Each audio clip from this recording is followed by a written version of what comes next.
Good afternoon, thank you for joining me. I am Precious Mzea Sakaleji. Welcome to Camnet TV Midday News. The headlines. Controversial ASTRAZENECA COVID-19 vaccine arrives in the country.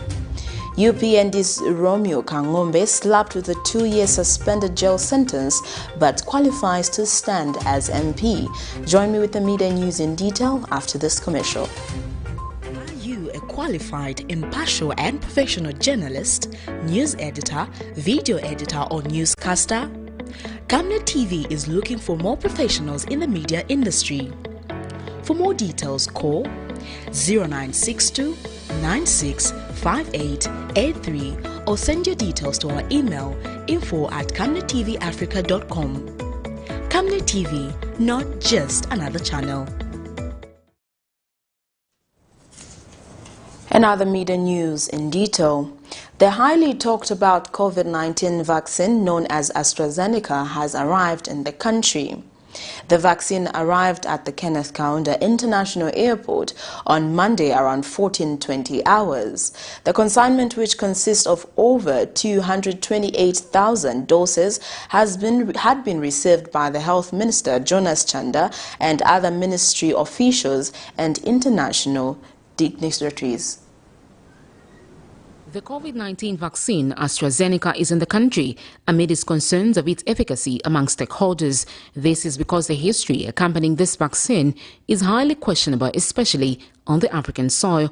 AstraZeneca has been deemed ineffective in South Africa during the second wave of the virus, which Zambia is currently in. How then will it work for the Zambian people if the virus being fought is what rejected the vaccine elsewhere? Your guess is as good as mine. Receiving the consignment at KANGO'MBE International Airport, Health Minister Jonas Chanda says the arrival of the vaccine is a great step in the fight against the pandemic.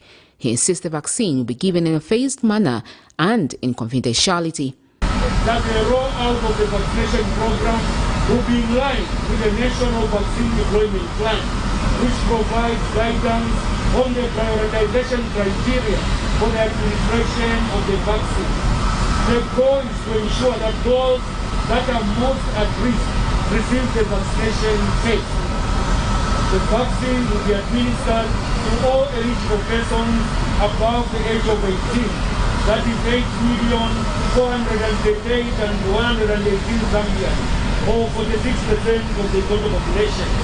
Beginning with our frontline health workers, followed by other prioritized groups.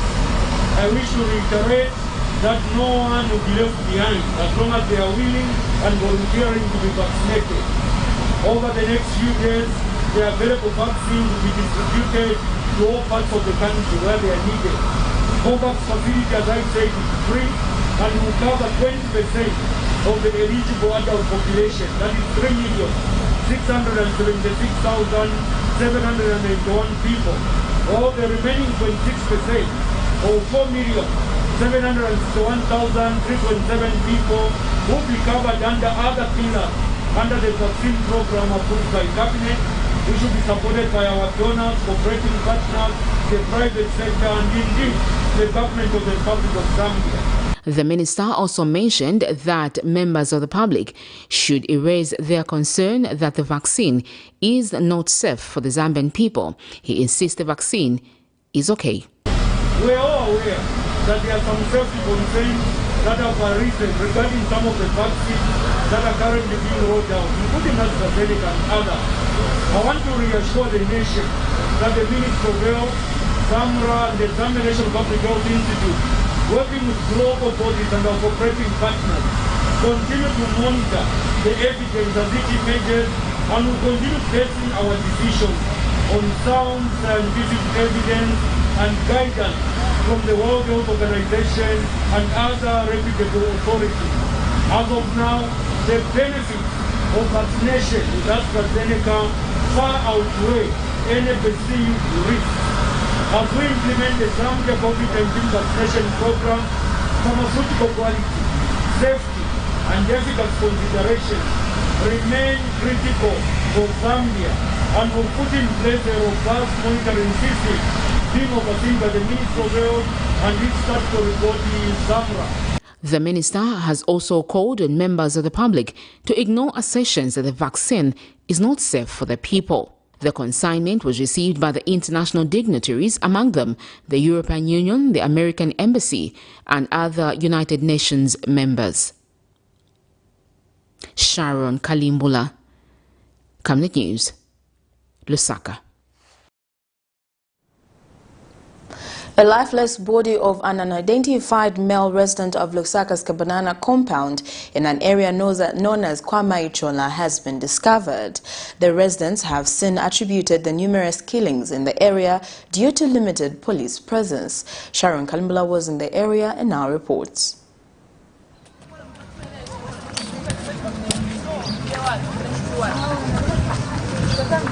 This is Kwamaichola, an area in Kabanana Township where a somber mood had characterized the Chileshe family. This was after residents woke up to a lifeless body Monday morning. The wife of the deceased, Rebecca Chileshe, woke up to a rude shock after her husband's lifeless body was found a few meters away from their home. Eyewitnesses have told Camnet News that the man in his early 30s was found with a cut on his head. Mr. Chileshe's death has been attributed to poor security in the area, adding that this could have been avoided if police had presence in the area.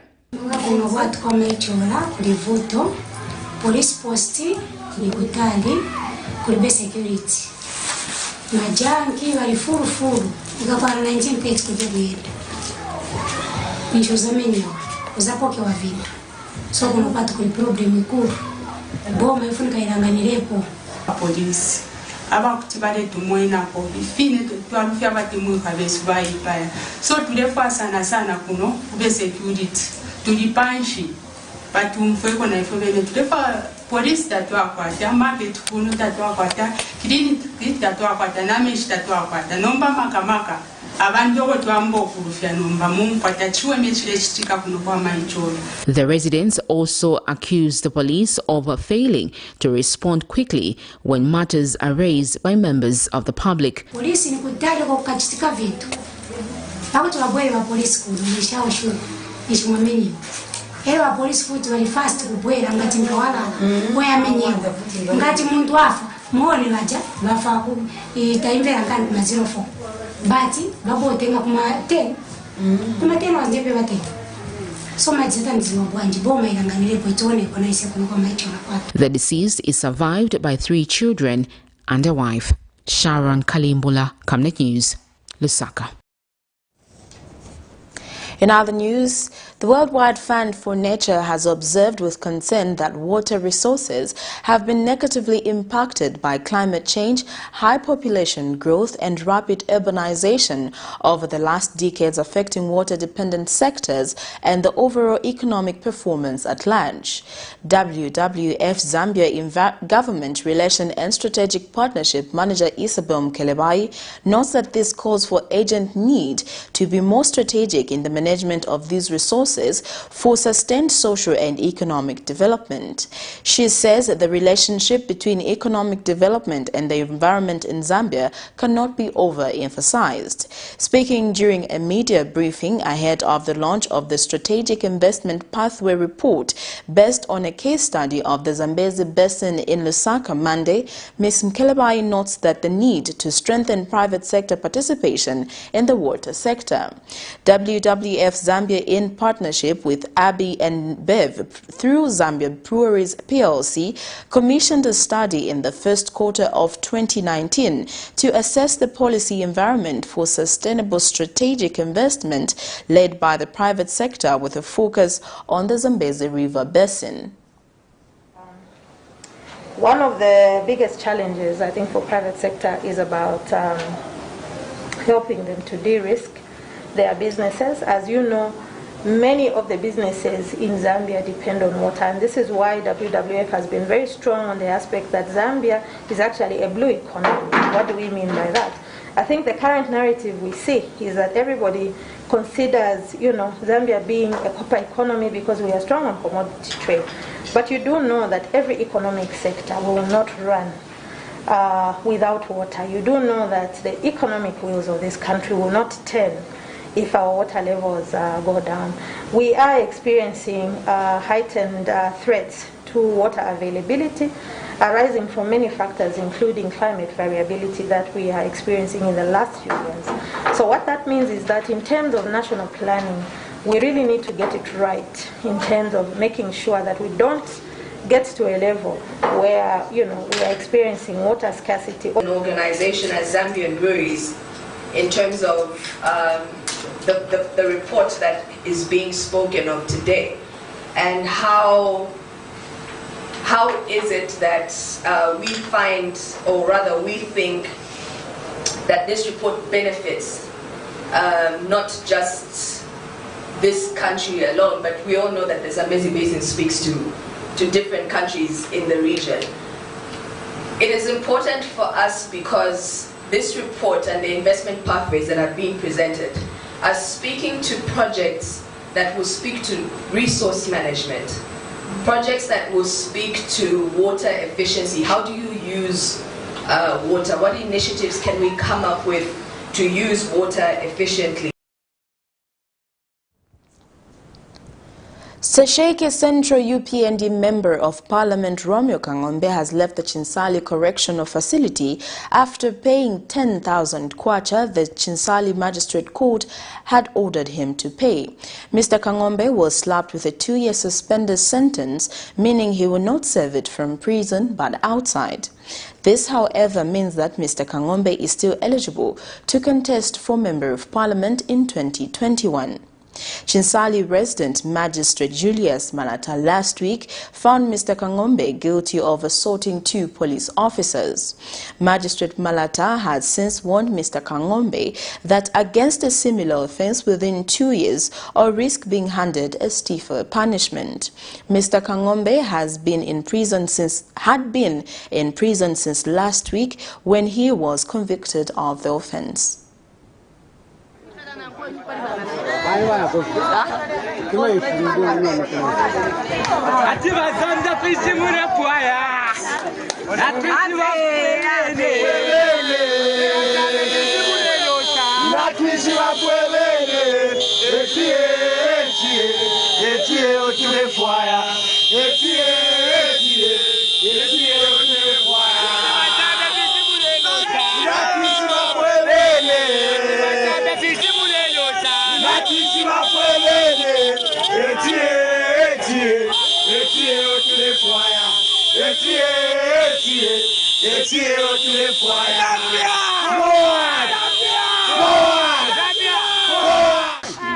Chinsali bena chisali kulekwa aba ave na ba amen bomba background not pano bola pa Zambia forward. Well, that news item brings us to the end of Camnet TV Midday News, but before we go, the headlines once again. Controversial ASTRAZENECA COVID-19 vaccine arrives in the country. UPND'S ROMEO KANGO'MBE slapped with a 2-year suspended jail sentence but qualifies to stand as MP. Thank you for joining me. I am Precious Mzeya Sakaleji. Good afternoon.